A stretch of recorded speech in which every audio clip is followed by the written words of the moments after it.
Okay, I'm going to try to get through Tekki Shodan and Tekki Nidan in the hour. I think I should be able to do that because there's so many repeat moves in both of the katas. Before I start on the kata, I just want to say a word about having a good attitude and how to approach studying kata in depth. A lot of people, especially younger people, get kind of a little bit upset.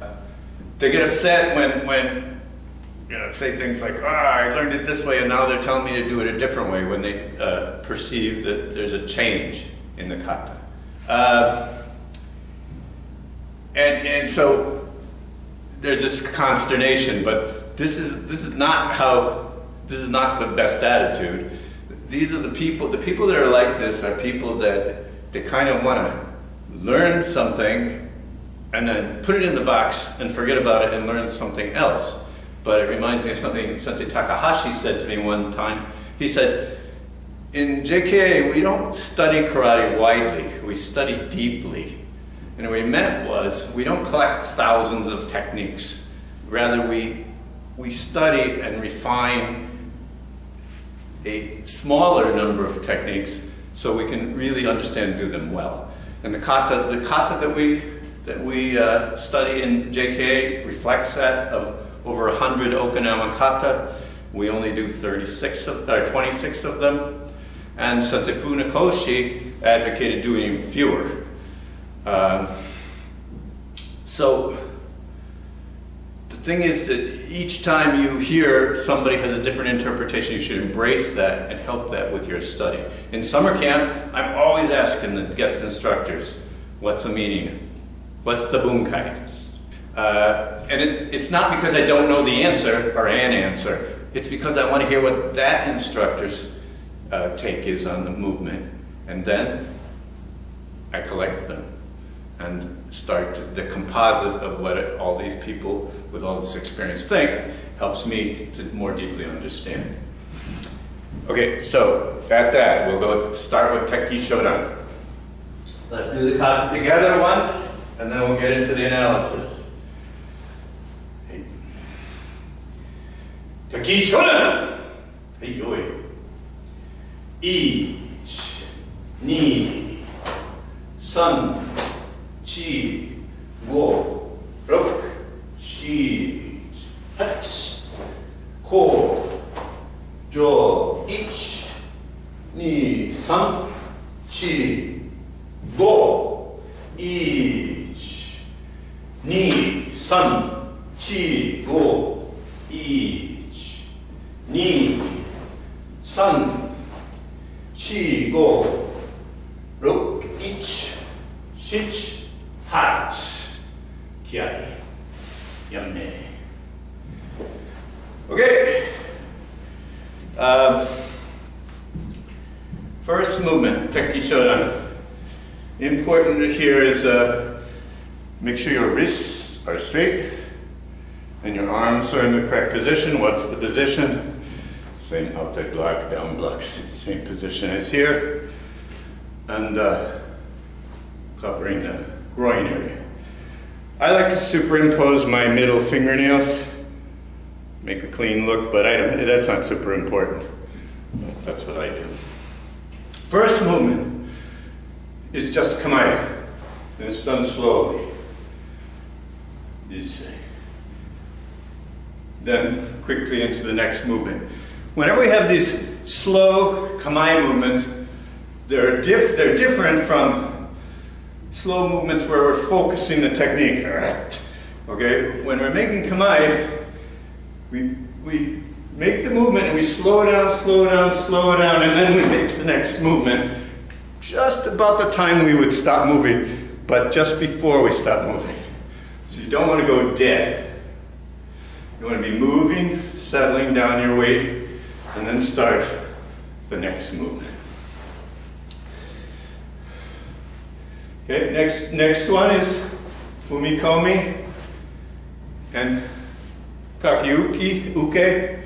Just all the movements, backhand movements in Tekki Shodan or Kakuzu. Turn over at the last moment. Okay.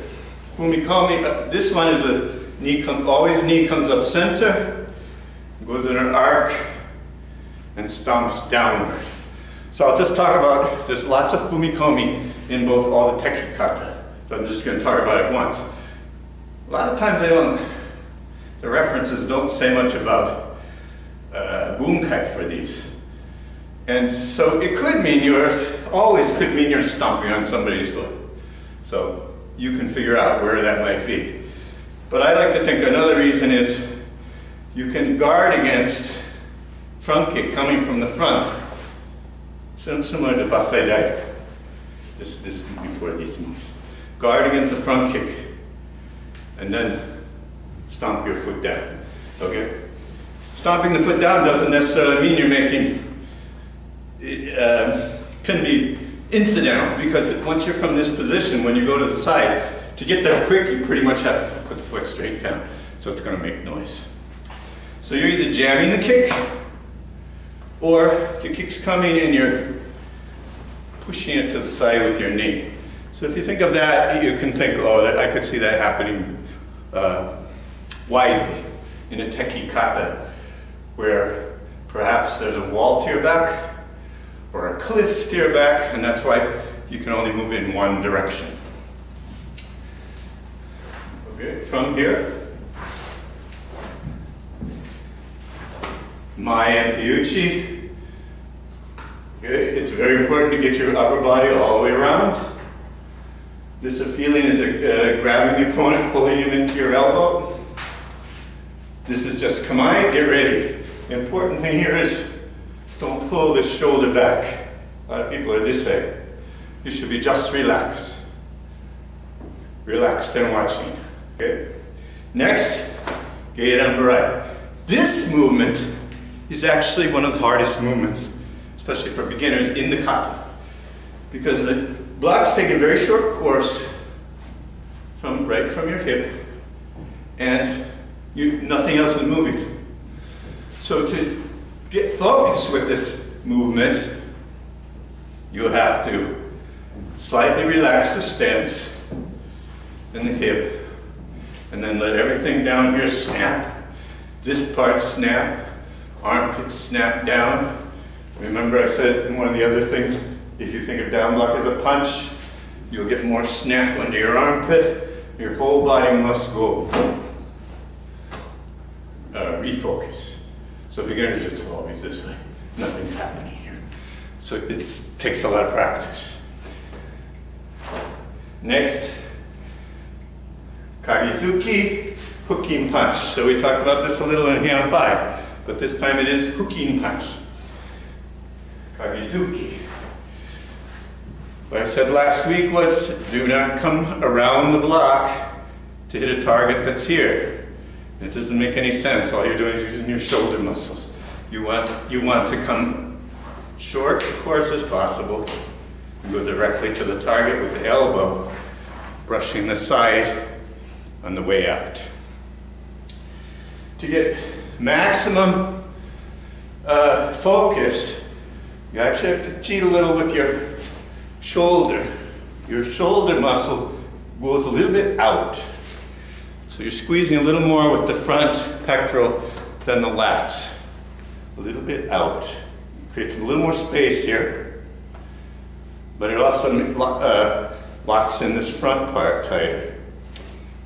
This is consistent with, many of you probably already know, or maybe you don't, with punching, and maybe you need a partner to do this. If you have your shoulder pulled all the way back and locked down and somebody pushes on your hand, you won't have a lot of stability. But if you push just a little forward, about 1.5 inches, then that punch becomes very stable to the front. Next one is kamae. The feeling here is you're stalking this opponent.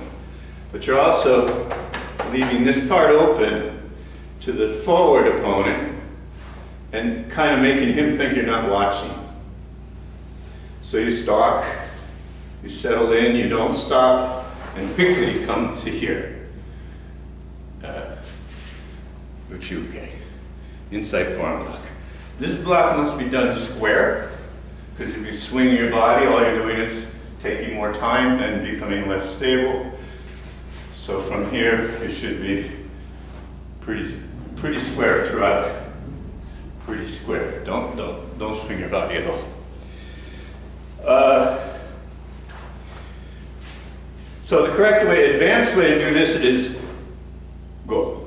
Keep your left hand here. I actually, when I first teach the kata, advise my students to use retraction arm because brown belts can't make good focus without it. And so they can copy the black belts, but they won't do they won't do the movement as strongly. Once somebody understands how to use this side of the body, then you can try it without the arm. So black belts without the retracting arm. Black belts should be graduated to no retraction arm. Brown belts, up to you, up to the teachers. But watch whether they're actually making power or not. In the old days, and if you watch the old videos, and I keep sending them out to you, the kata is very stylized, and really the movements are really exaggerated, over large. And if so people move that slowly in combat, the opponent would punch them twice. So when you advance to a movement like this, the important thing is advance, you've got to get this knee up and down very quickly, as fast as somebody can punch. Because if you get stuck in the middle, long pong, all the old videos look like that, but you would get hit. You couldn't make the block in time. So I'm always emphasizing for upper belts, make your kata real, make it like kumite. Get yourself to move smoothly and efficiently. Okay, so we're here. This one, I'll do the other side. This is called Nagashi Uke. It's a sweeping block. This one is Geiran Uke. Okay. Then this one comes back is Kamae. And this one is Uraken Joura.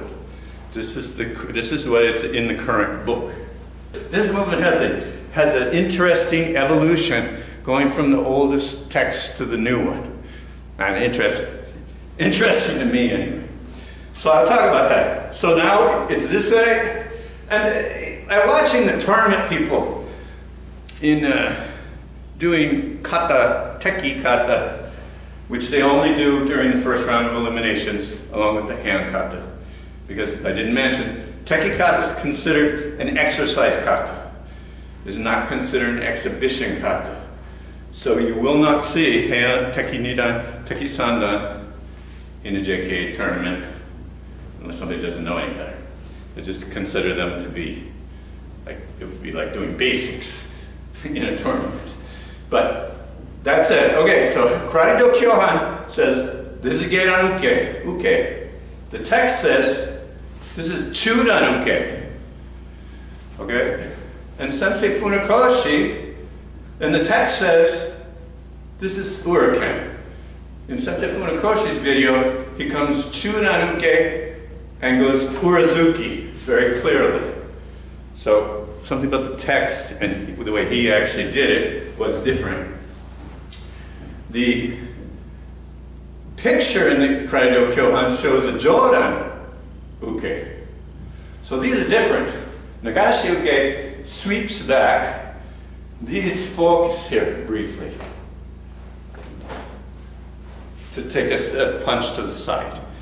So Karate Do Kyohan also says that this specifically means that a person is kicking from the front and another person's punching from the side at the same time, simultaneously. Karate Do Kyohan. And they use Urazuki. It says back fist strike, but Sensei Funakoshi uses Urazuki. By the Best Karate series, now they're calling this Nagashi Uke, and it's the palm is still facing this way, but it's a little back farther. starting to get looser. This one is still Geidan, and they're still saying Urazuki. Okay, but by the time you get to the videos, which I did not send out, that Nakayama did with Osaka and people like that, they're doing the modern way. They're bringing their hand way back. Instead of facing their palm this way, they're pulling it, rotating it back to get ready for the back fist strike, and no longer doing Urazuki. So I don't know why those movements morphed over time, but you should study the different kinds of movement and ask yourself, why is this way better than that way? What does it feel like? Find your own truth in it. So this one, this sweeping block could still, it works from the front, and it works from the side. Okay, but it's done on the in-breath, and it's more like a parry. You're just parrying the blow away, getting ready for the next attack. Okay, the way I like to think of my personal bunkai for this is what Sensei Ogura demonstrates in the Tekki Nidan Kata. So my idea is that only the opponent in front is attacking at this point. He comes Jodan, you block Jodan, the left hand is Kamae, getting ready. He punches Chudan, you push down and Osayuke, push down and deliver Uraken to Jinshu, to the upper lip. Face, stomach, face, stomach. And it works without changing the kata. The Japanese, this hand is not in, it's all over the place, different people, the way they do it. So I don't know whether they're doing different interpretation or they're just, because it's going so fast that they're just not paying attention. Last note on this one, you do have to do this quickly. Sensei Mori used to come to here, by the way. His outside block was from here too. This still, Nagashi Uke still works this way. It pulls it more on a horizontal plane. This one kind of pops it up higher, if your hand's up higher. Okay, if your hand's down low, it'll just pull it along the horizontal plane. So everybody try what I'm doing. I got my right hand on my left fist, and just do some of these, and picture your opponent coming Jodan Chudan, pam pam. It means that Jodan Chudan, Jodan Chudan, Jodan Chudan. You experiment with going very fast, take a little more in-breath, and then big in-breath. And you'll find that there's a law of diminishing returns. The farther you go back, the more time it's going to take to come back. And you get more upper body twist, which is not important to kime, but the movement starts to become less and less realistic. So some of the Japanese go way back there, but they're very fast. So you yourself find a meaningful place to pull back. Pull the bat back. How far back are you going to pull that bat before you hit the ball? Important thing, I always say for the kata is, have the bunkai in your mind when you perform the kata. Do not just, my arms here, my legs there. If you have the bunkai, some bunkai, in your mind, the kata will be real. It'll come alive. It'll look real to people that are watching and feel real to you. Okay, we're here. Next count is just look. Next, this is called the returning wave sweep, and then Chudan Uke. Okay. To do properly, everybody's done this exercise, so let's do it again. Put your hands like this, extend your elbows, and try to hit the bottom of your hand. Make sure your hip is forward without Best is no side-to-side movement, no up and down movement, and your knees stay in the same spot. So your knee just stays there. Stays, and you pivot upward. Okay? So you have to practice that exercise so many times and be flexible to do the movement properly. So all the texts allude to you are sweeping a groin level kick out of the way. I noticed with curiosity that the Karate Do Kyohan, the foot doesn't come up center. It comes up about here. And there's a little shift. The weight shifts a little bit to the side. Sensei Furikoshi's own video, he comes way to the side and then stomps back down. It takes a lot more time to do that. So before you think about that the old man's not flexible enough to do the movement properly, I'm wondering if your meaning is that somebody's coming to groin and you pop it upward, then they're going to kick you in the stomach. So these older texts are having the leg move the kick off to the side. Food for thought. That said, this one can also mean that this opponent over here is sweeping, and you're avoiding the sweep. That means you would want to move to the side as little as possible, so your leg was off the ground for as short a time as possible. Okay, everybody's got that one? So I'm here, look, boom, and look again, same thing. This is Kamae, don't pull the shoulder back. The shoulders should be relaxed, and you should be feeling it's weighting. Then, this is referred to as Marathi Azuki. This was Kagezuki, this one is straight punch. Either of these arms can mean a punch, a block, or a punch and a block. In this case, my right arm can mean that I'm punching the opponent to the ribs, that I'm blocking a punch, or that I'm sliding, he's punching Shodan, I'm sliding inside his punch and punching to the ribs. This one can mean I'm punching to the side, or I'm blocking to the front, which means I push this arm out a little bit. It takes a kind of Sochin posture. Shodan punch, push it down. Or Shodan punch is coming from the front, and I push it down and also strike the opponent's body. So it can be any of those things. Your idea. This one, you have to change the kata a little bit. My preferred bunkai is Mori Sensei taught that opponent's coming Shodan Tsuki. You block the punch, then you shift the body in and punch him with the other hand.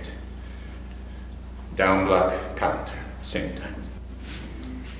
In practice, this rotation would be determined by the distance you are from the opponent. Because you could turn and punch this way, and then you're doing Kakuzu. Okay, so anywhere in between could be real. But Tekki is because of this position is not taken in other katas. It's more important to have a feeling that the opponent's very close to you, which means you don't want to turn into the opponent too much. Where do you think the opponent is? You do it that way. Okay.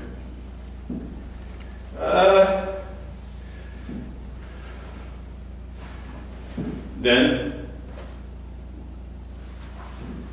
Kakeuke again, and we go through the same kind of movements. Second part of the kata. This one again, this one is a feeling like focused. But even when you focus on slow moves, you start in breath quick, in, slower, slower, slower, slower, slower, slower. Just before you stop completely, boom, you make the next movement. Not after. Don't go bonk and go dead. Be squeezing, squeezing, squeeze, let go. Squeeze, let go. This kind of feeling. I don't think there's any kata with the slow movement that doesn't have that squeeze, let go at the end. There's no dead spot where everything just stops with the slow movements. Okay, let's get on to Tekki Nidan, and we can always go back because the two kata are very closely related. Let's do it once. Tekki Nidan. 1, 2, 3, 4, 5, 6, 7, 8, 9, 10. 1, 2, 3, 4, 5, 6. 1, 2, 3, 4, 5, 6, 7, 8, and the kiai on the urakan. Okay.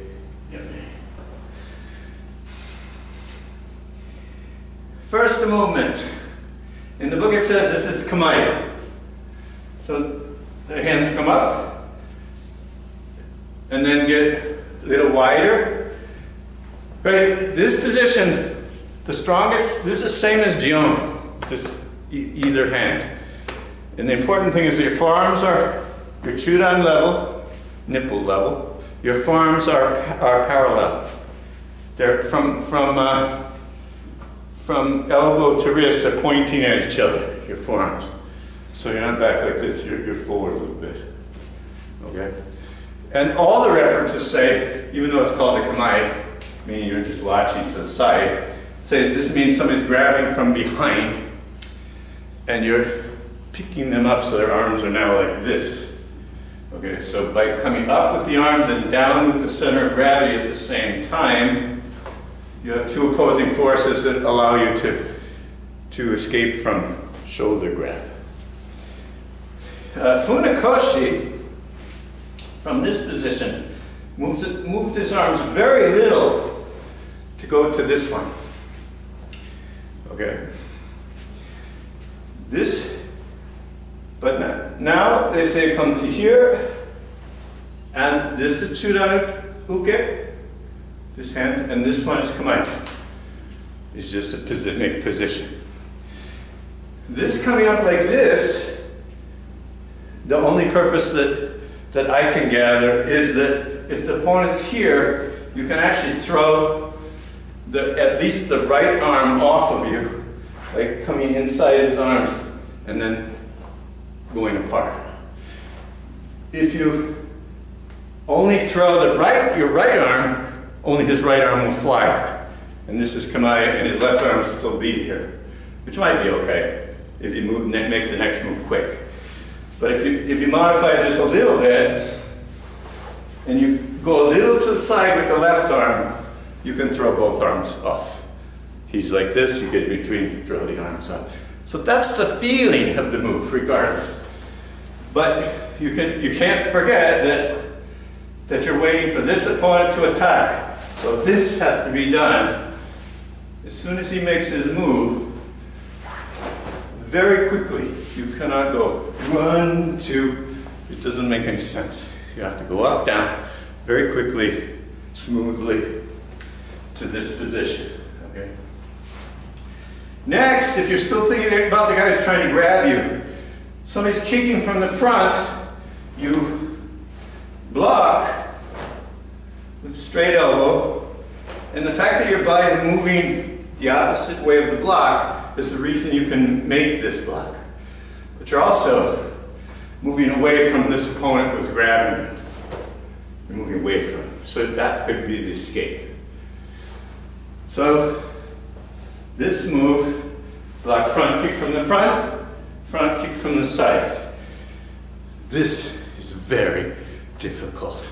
Again, your upper body's not doing any kind of wrist turning or anything. You have to simply focus, focus, which means a lot of in here to make focus between those movements. But do understand that this one is not, you're using your body movement to escape. So it's not, it's okay, but it's not as strong as the second one. Just snap, snap, boom, and then make a big one. Question on those. You cannot bend your elbow. You cannot like cheat. Straight, straight. This one is thumb under. So we're here and we repeat and we do again. And pump, pump. Okay, now we're here. Now this is Kamae. Again, don't turn your shoulder. Just watch the opponent. Opponent comes, shoot down punch, and you make an augmented block. Okay? Next one, you bring your fist to your hip. And very important, this is at Biuchi in the text. Very important that your elbow stays against your side as you pick up and then come to here. This one's approximately at the left nipple. If you come across with this, it'll become very weak. It's got to come down here and turn, just like Moashi MP elbow strike. So, and there's another Fumikomi. We'll address it later, but there's lots of them in Tekki. Bunkai. Starting if the opponent is punching with his left hand, so his elbow's facing away, and he stepped behind me. His elbow's facing away. I grab the wrist, I can pull to here and make him lean forward and elbow to his ribs. I can strike to the elbow, his elbow. If I have his wrist here, his elbow will be right there. This one can be a takedown. You either can break the elbow, or you can take him down to the floor because you're doing this to him. You're twisting the wrist to the inside, striking the elbow. He'll go right on his face. Okay, so that's one meaning. Second, if he's attacking with his right hand, you can do the same thing. You can grab his right hand and attack to his ribs. You can grab his hand with both your hands and attack to the inside of his elbow, in which case you're turning this way. The elbow becomes rigid when it's turned this way. You strike here, and that can be a takedown too, only he'll go backwards this time.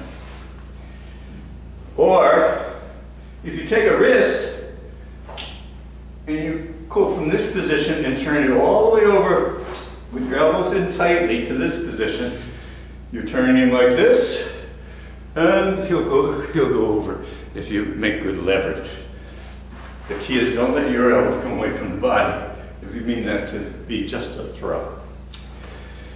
The leg here could be stomping on the foot, but you can also, if he is stepping to the outside, so he's this way, he came in and stepped to the outside of my leg.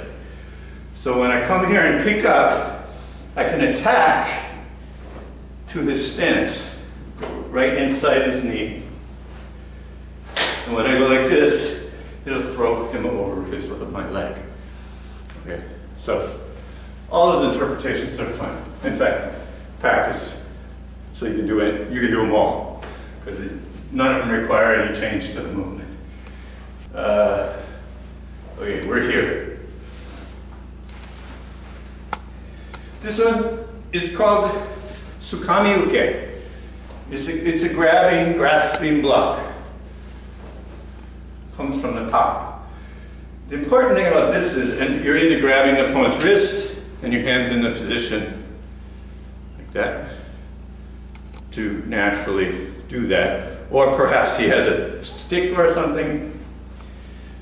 Same idea. Okay. More sense it just did this. Now, you know, you could grab after you block.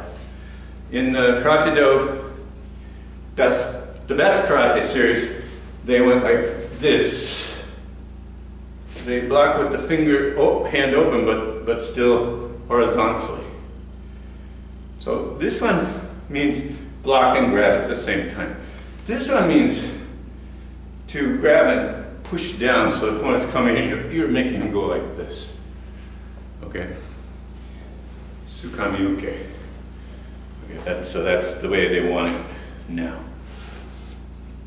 And then the bunkai is whatever it is you're grabbing, you're right away pulling him in and attacking. Okay? Or pulling him in and attacking. Depends on distance, how you would see the bunkai in your mind, because the next move is this. Okay. Then Kata goes on, it's exactly the same as Tekki Shodan, Kiai. Other side, keep in tight, grasping block, same, Kiai. Okay. So Tekki Nidan doesn't have a lot of, because of the repetition for one, and also some of the movements repeated from Tekki Shodan, doesn't have a lot of movement unique to itself. Tekki is older kata than the Heian katas. It used to be the introductory kata for the students of a lot of teachers on Okinawa, and it was very common, Sensei Funakoshi included, for the instructor to have them do only that for at least a year before they moved on to more advanced kata. So the way Tekki lies in our chain of examination for rank, it is still the same. Heian kata come first, and Tekki is the gateway to the advanced kata. To get the brown belt, you have to have that stability of stance accompanied by the ability to snap your upper body and make at least some amount of focus. So that's what makes Tekki special as a training tool. Okay? Next week, we'll start the Sente Kata, and we will start with Basai Dai.